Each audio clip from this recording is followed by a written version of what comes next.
Kisah diawali dengan kelahiran seorang bayi bernama Chow Tinian yang sempat dinyatakan meninggal selama 1 detik dan berhasil hidup kembali dengan kemampuan psikis yang disebut dengan clairvoyance atau sebuah kemampuan untuk bisa melihat hal-hal di luar jangkauan penglihatan normal, lebih tepatnya masa depan, tapi hanya 1 detik saja.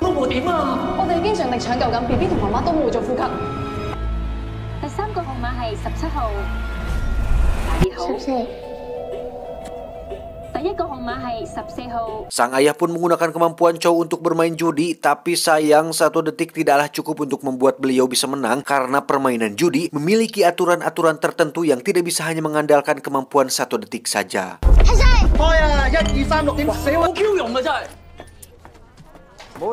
Dengan kemampuan unik alaminya, Chow pun diundang ke sebuah acara televisi dan mendapat support dari beberapa orang, tidak banyak, sehingga dengan kemampuan luar biasanya itu, Chow kecil yakin jika masa depannya akan cerah secerah dirinya bisa melihat 1 detik ke depan.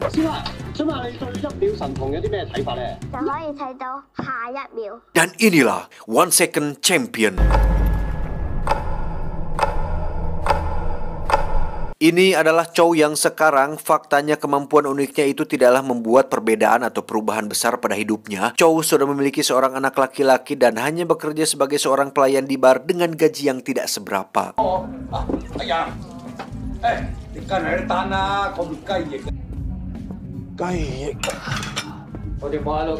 Beralih ke seorang pelatih tinju amatir yang sedang mempromosikan tempat latihannya, dia bernama Yip. Alih-alih ingin menarik banyak orang, Yip justru terlibat masalah dengan seorang instruktur gym yang membuatnya dihajar ramai-ramai.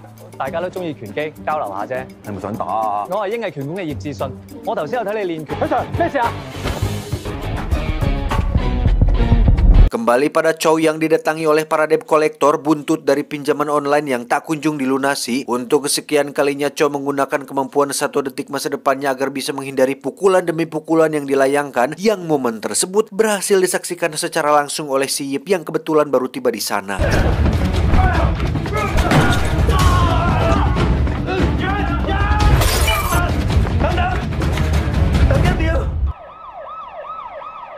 Akibat insiden itu, Chow pun harus dipanggil ke kantor polisi, tapi beruntung Yip dan si paman pemilik bar pun menjelaskan tentang kronologi awalnya, sehingga Chow diperbolehkan untuk pulang saat itu juga.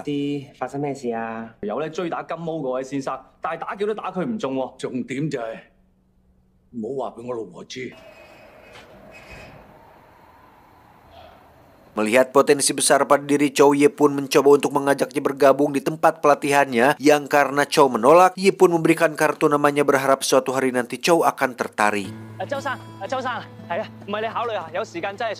Dengan semua kerusakan yang terjadi di bar, si paman pun terpaksa memecat Chow karena sudah terlalu sering dia membuat masalah, dan kali ini istri si paman pun sangat marah dan dirinya tidak punya alibi untuk membelanya lagi.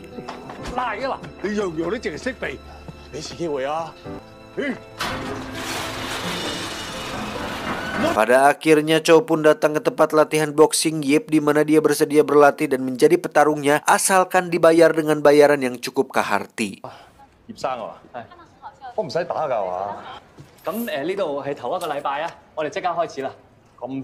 Di sisi lain, kita akan melihat seorang petinju bernama Joe. Ini bebenguknya, dia merupakan petinju profesional sekaligus pemegang gelar juara se-Hong Kong yang memiliki julukan mesin pembunuh karena beberapa kali berhasil membunuh lawannya di ring, termasuk saat ini di mana Joe datang melayat untuk ikut berduka cita atas kematian lawannya di atas ring setelah sebelumnya bertarung dengannya.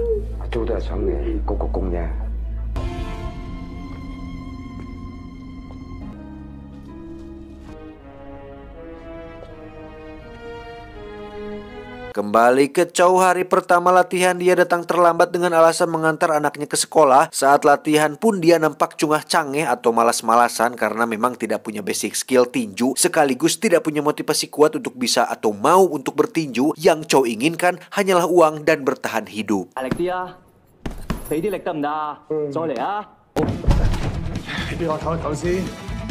Suatu hari diadakanlah sebuah pertandingan kecil-kecilan di mana Yip yang belum punya anak didik yang mumpuni pun turun langsung untuk melawan petinju dari tempat latihan lain atau perguruan lain. Namun karena Yip memiliki penyakit asma, dia pun tidak bisa melanjutkan pertarungan bahkan untuk 1 putaran saja.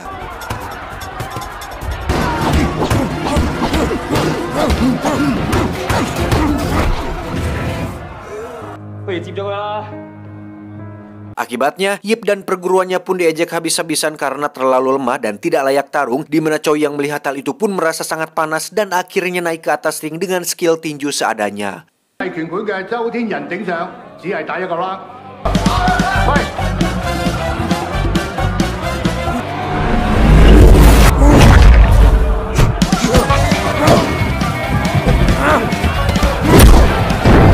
Meski memiliki kemampuan melihat 1 detik ke depan, tinju jelas butuh refleks dan pukulan yang kuat, sehingga 1 detik saja nampaknya tidak akan memberikan kontribusi besar jika Chow belum benar-benar menguasai tinju seutuhnya, sehingga wajar sekali apabila Chow hanya bisa menghindar dan ucing sumput di detik-detik awal pertandingan. Saat terjatuh itulah Chow melihat sakadang anak yang memberinya semangat, di mana Chow yang tidak ingin mengecewakan putranya pun akhirnya menggunakan kekuatan 1 detiknya sehingga dia berhasil meninju lawan tepat sasaran yang membuatnya langsung terkapar.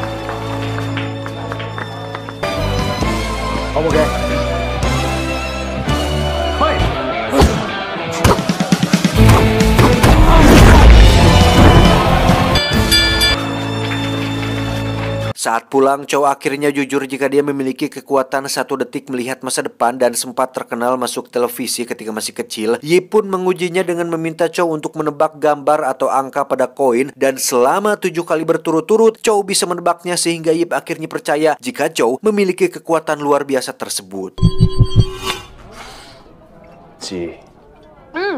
Terlepas dari Chow punya kekuatan atau tidak, Yip justru lebih fokus pada skill dasar yang dimilikinya, karena percuma saja punya kekuatan melihat 1 detik jika skill masih begitu-begitu saja. Sehingga dalam proses latihannya, Yip sengaja mengikut sertakan Chow dalam berbagai turnamen amatir untuk melatih refleks dan skillnya agar Chow bisa masuk ke laga tinju yang lebih profesional.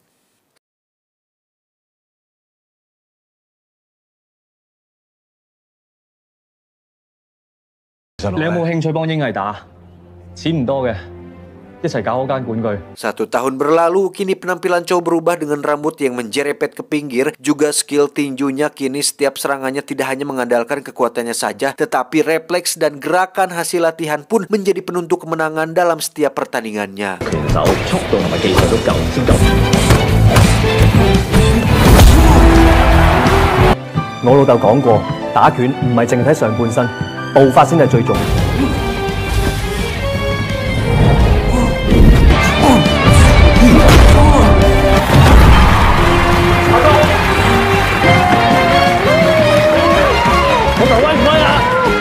Alhasil perekonomian Chow pun kini menjadi membaik sehingga mampu melunasi hutangnya kepada si paman dan ikut berkontribusi besar atas kelangsungan tempat latihan si Yip ini.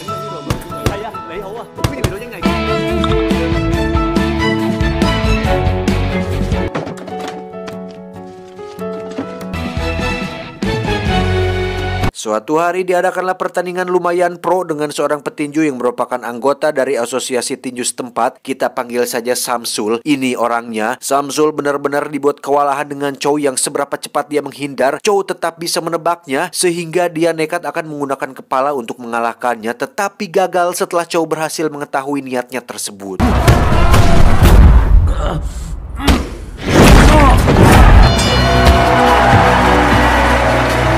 Dengan rekor 30 kali bertanding dan 30 kali kemenangan tanpa kalah pun membuat Chow diundang ke salah satu stasiun televisi, yang hal ini kembali mengingatkan semua orang jika dulu Chow pernah terkenal dengan sebutan manusia yang bisa melihat 1 detik masa depan, yang dengan teknologi medis saat ini seorang ahli pun sudah melakukan pemeriksaan dan menemukan jika frekuensi otak si Chow berbeda dengan frekuensi otak manusia pada umumnya.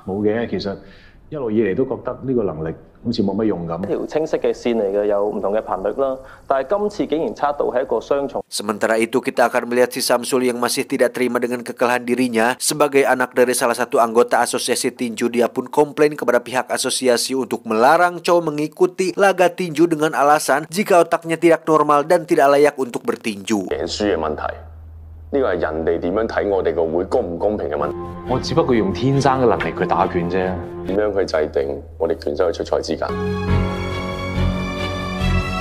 Niat Samsul untuk membuat Chow dilarang bertinju pun harus kandas tatkala ada seorang promotor yang justru ingin mensupport Chow agar mau melawan si Joe, di mana laga ini akan menjadi sebuah pertunjukan menarik ketika seorang mesin pembunuh akan melawan seseorang dengan kekuatan melihat 1 detik ke depan. 其實我上到台都係反應快啲啫。真正嘅拳手唔會揾咩劍力或者咩超能力。 Mengetahui kabar ini, Samsul tentu saja semakin panas, di mana dia nekat menemui si Chow untuk meminta tanding ulang, yang karena si Chow tidak memperdulikannya, Samsul pun berniat untuk memukulnya, yang secara tak sengaja membuat Chow dan anaknya tertabrak mobil dan harus dilarikan ke rumah sakit.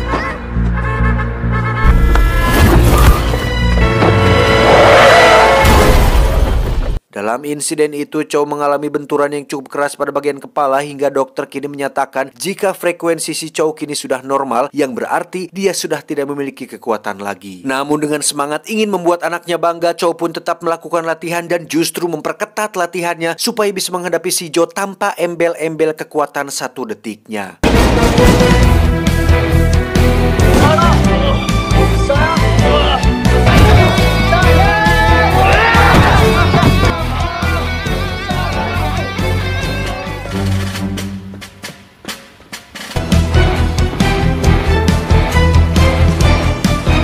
Tibalah hari pertandingan, Chow tanpa kekuatan 1 detik pun kini memiliki gaya baru dalam bertanding, yakni lebih sering mengangkat kedua tangannya untuk bertahan, yang mana di ronde pertama Chow pun dibuat kewalahan tanpa diberikan 1 pukulan pun, bahkan dirinya sempat terjatuh karena pukulan keras yang dilaikan oleh si Joe.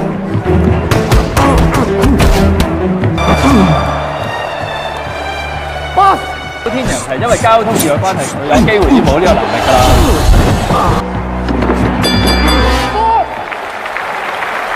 Pada ronde kedua, terjadi sebuah momen langka ketika Chow yang sudah terbentuk mentalnya pun berhasil menjatuhkan si Joe untuk pertama kalinya, yang bahkan semua lawan-lawan si Joe sebelumnya pun tidak ada yang pernah berhasil menjatuhkannya.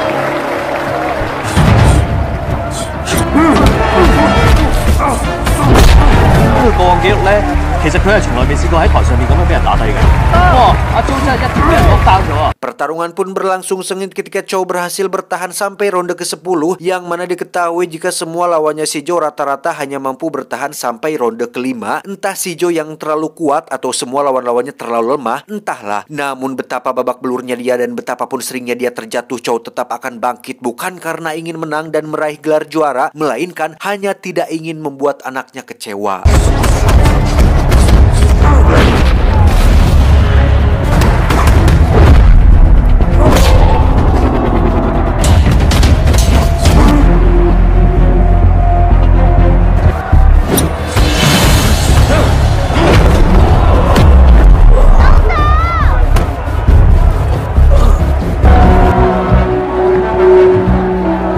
Detik-detik akhir pertandingan, Chow hampir pingsan ketika sudah sangat kewalahan. Namun dengan sportif, Joe datang untuk menahannya sehingga pertandingan ini berakhir dengan penuh haru ketika tidak ada dendam dan dengki di antara mereka berdua.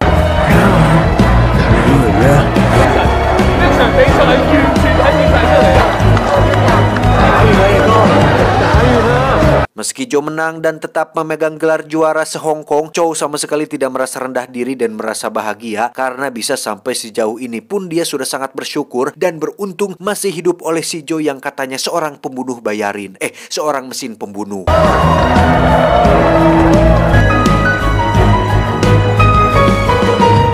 大家好，我叫周天人。我出世嘅時，1秒可以改變好多嘢。 Tamat, ending yang cukup membagongkan.